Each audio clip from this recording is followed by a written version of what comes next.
dalam Al-Quran disebutkan kisah, dan di kisah itu orangnya tidak dirinci detailnya, tidak disebutkan kejadiannya kapan. Ini menunjukkan kejadian itu akan berulang di masa depan.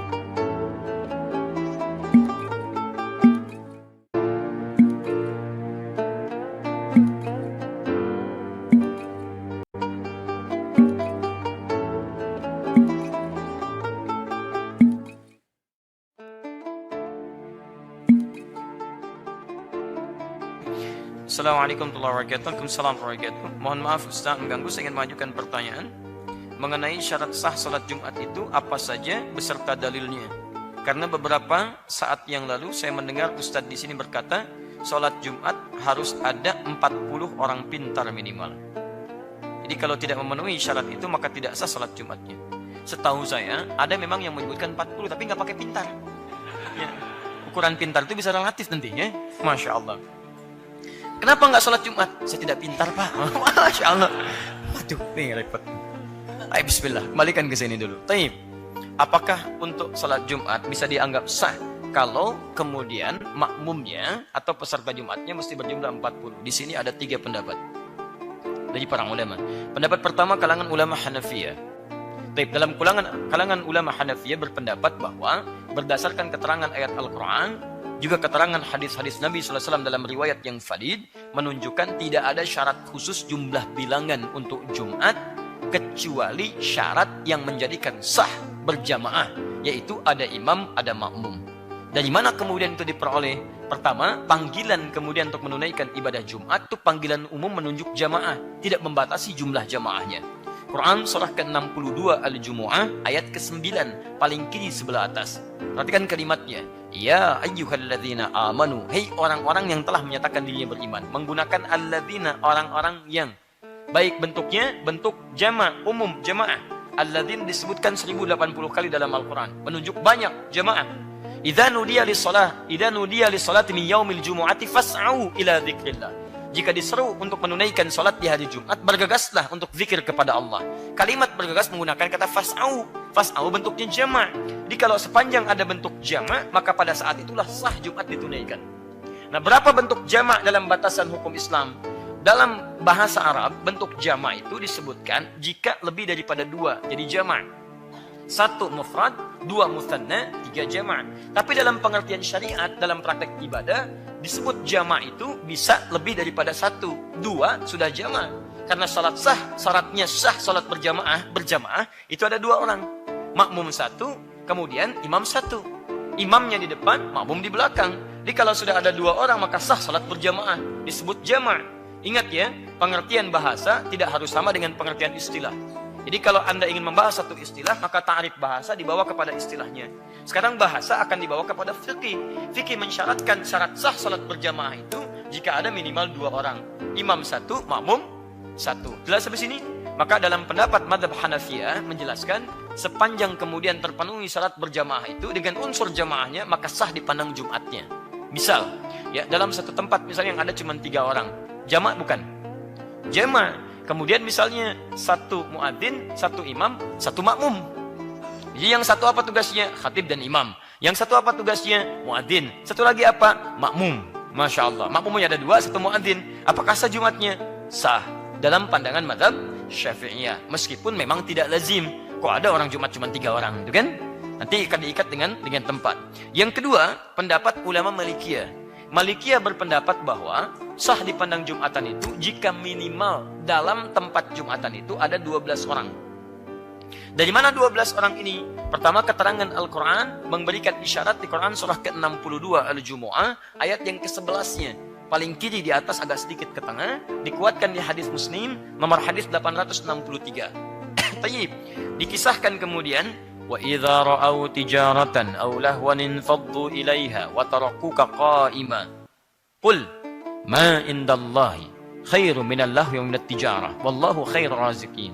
Tayyib, وَإِذَا رَأَوْا تِجَارَةً, maka tatkala orang-orang yang hadir di Jumat itu melihat kafilah dagang membawa barang dagangan baru. Jadi ini di awal-awal masa Islam baru turun syariat Jumat. Tiba-tiba ketika Jumatan di awal-awal masa syariat itu datang kafilah. Kafilah itu rombongan bawa dagangan untuk ditawarkan. Dari Syam dikisahkan. Syam. Tawarkan bonus, Pak. Ya, diskon. Diskonnya naik 90%. Masya Allah. Samping masjid. Dan yang ditawarkan yang antum cari. Itu masalahnya. Taib, segini dah ilustrasinya. Ibu lah Bu ya. Ibu sedang di mall Bu. Tiba-tiba adzan berkumandang. Allahu Akbar, Allahu Akbar. Di bawah ada masjid. Ibu teruskan transaksi atau ke masjid dulu? Bisa, ibu ke masjid dulu karena baru pilih-pilih gitu kan. Nanti Pak, saya kesini lagi ya habis sholat. Silahkan Bu. Begitu mau turun, speakernya bunyi. Sekarang diskon 90%. Masya Allah. Yang disebutkan diskon, itu barang yang ibu cari. Pertanyaan saya, ibu teruskan lagi transaksi atau tidak jadi sholat?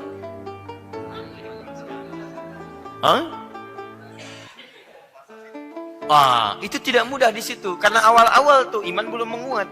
Maka dari itu apa yang terjadi? Kemudian beberapa orang sahabat meninggalkan Nabi untuk mengejar diskon itu. 12 orang tinggallah di situ. Dari mana taunya 12 orang di hadis Muslim tadi? Nomor hadis 863. Maka ditinggalkan Nabi SAW, tersisa kisaran 12 orang. Ini tafsir ini sangat lumrah ditemukan di kitab-kitab tafsir. Termasuk silakan buka tafsir Al-Quranul Azim karya Ibnu Katsir, ya rahimahullah. Antum akan temukan itu. Nah, ingat baik-baik ya kaidah ini. Perhatikan baik-baik. Jika dalam Al-Quran disebutkan kisah, dan di kisah itu orangnya tidak dirinci, detailnya tidak disebutkan kejadiannya kapan, ini menunjukkan kejadian itu akan berulang di masa depan. Dengan tokoh-tokoh berbeda, dengan konteks yang tidak sama, tapi substansinya serupa. Maka Al-Quran ketika mengisahkan itu menunjuk dua hal, padahal yang terjadi satu hal pada saat itu. Kata Quran, ada orang-orang yang ketika bersamaan dengan Jumat disibukkan oleh bisnis atau kegiatan yang tidak ada manfaatnya. Hati-hati. Maka mereka tinggalkan Jumat untuk mengejar aktivitas bisnisnya atau hal yang tidak bermanfaat itu. Ketika tidak disebutkan kejadiannya kapan, orangnya siapa, ini memberikan kesan akan terjadi lagi di masa depan, orang tega meninggalkan Jumat untuk mengejar urusan dunianya. Antum ya ikhwan, wajib Jumatan. Begitu antum akan misalnya Jumatan di hari itu, tiba-tiba misalnya partner bisnis antum mengatakan, proyek kita akan ditandatangan di hari Jumat nanti. Jamnya persis jam Jumatan, jam 12 sampai jam 1. Ya, dari proyek itu nilainya 200 miliar misalnya. 200 miliar, tidak tanggung-tanggung. Pertanyaan saya, ketika itu disampaikan kepada antum, antum pilih Jumatan atau pilih tanda tangan proyek itu? Tawarannya sederhana, antum tidak hadir pada saat itu, maka proyek batal. Jawaban ini akan menunjukkan indikator tingkat keimanan antum. Semakin banyak mikir, menandakan imannya bermasalah. Cepat selesai. Maka pada yang seperti itu Allah tegaskan kalimatnya. Perhatikan kalimatnya baik-baik. Qul, ini bahasa Al-Quran. Ma indallahi khair minal lahwi wa minat tijarah. Dan ditegaskan, wallahu khairar raziqin. Katakan kata Allah Muhammad pada tipe orang-orang seperti ini. Katakan pada mereka, apa yang telah Allah siapkan bagi orang yang cepat merespon seruan Allah, Allah akan siapkan yang lebih baik dibandingkan dengan yang dia kejar. Dan tutup dengan kalimat yang sangat indah. Wallahu khairur raziqin, dan Allah yang mengatur rezeki yang terbaik. Pertanyaan saya, yang punya rezeki siapa? Allah. Yang mengatur siapa? Kalau bahasa bebasnya begini, yang punya rezeki itu saya. Yang punya rezeki saya. Mudah bagi saya untuk menentukan, kamu ikut Jumat atau tidak, rezeki tidak akan tertukar. Kamu kejar-kejar itu, bisa kamu saya wafatkan pada saat itu. Begitu Anda kejar itu untuk tanda tangan, Masya Allah, meninggal di jalan. Rezeki nggak dapat yang ini, ya nggak ditanda tangan, dan ini pun Jumat tidak dikerjakan. Mudah bagi Allah. Dan sangat mudah bagi Allah menjadikan itu lebih daripada 200 juta. Masya Allah. Begitu tiba-tiba antum mengejar Jumat, Allahu Akbar. Meninggalkan itu semua, dibatalkan proyeknya. Muncul kisahnya. Seorang mengejar Jumat untuk meninggalkan 200 miliarnya. Viral kisahnya. Tiba-tiba datang orang punya proyek 400 miliar, lebih daripada ini. Dan itu orang Islam, sampaikan, berikan, dan sebagainya. Itu luar biasa. Antum jangan takut. Kalau ada hal bertentangan dengan syariat, waktunya bersamaan, kejar syariat dulu. Karena Allah yang punya rizki. Rizki antum gak akan tertukar. Rizki itu hanya bisa diikhtiarkan dan didapatkan dengan izin Allah. Rizki tidak terletak betapa kerasnya antum bekerja. Kalau rizki itu mengalir berdasarkan pekerjaan keras, orang-orang yang punya pekerjaan keras lebih banyak uangnya dibandingkan dengan antum.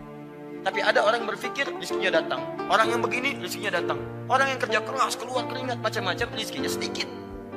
Bukan masalah sedikit atau banyaknya, tapi bagaimana rezeki itu bisa bermaslahat untuk kehidupan antum. Jadi saran saya, antum jangan pernah gadaikan akhirat antum untuk kepentingan dunia antum. Karena Allah mudah kemudian menghentikan kehidupan antum bahkan sebelum antum mendapatinya. Dan tidak Anda mendapati keduanya. Anda tidak mendapati keduanya. Paham ya? Baik. Maka dalilnya di situ menunjukkan kesan 12 orang yang tinggal, kata mazhab Malikiyah, ini menunjukkan dianggap sah Jumatan dengan 12 orang di situ. Kemudian pendapat Imam Syafi'i, maksud Syafi'iyah dengan Hanabilah di Hambali, kemudian mensyaratkan jumlah 40 orang berdasarkan hadis riwayat dari Ka'ab di Abu Daud nomor hadis 1069 dengan jumlah 60 orang, dengan jumlah 40 orang. Tapi Bapak Ibu sekalian, berdasarkan penelusuran ulama ketika diterjih kemudian hadis-hadis dan keterangan ini, maka ini menunjukkan yang paling kuat pendapat Hanafiyah dengan tidak mensyaratkan jumlah bilangan tertentu. Jadi kalaupun ada kurang dari 40 orang misalnya, yang datang 30 orang, datang 20 orang, terlaksana Jumatan. Ya, jika diadakan di masjid, di tempat yang baik, dengan keadaan yang baik dan terpenuhi segala rukun dan syaratnya, maka sah diadakan pada saat itu.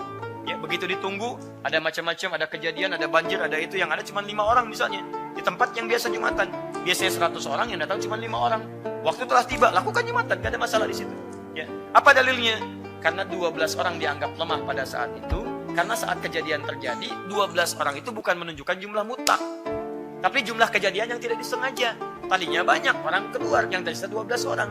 Tidak bisa dijadikan hujah kalau Jumatan mesti minimal 12 orang. Karena kejadian tidak sengaja. Coba kalau yang keluar 39 orang misalnya, yang tersisa cuma 2 orang. Maka apakah akan dikatakan boleh Jumatan dengan 2 orang?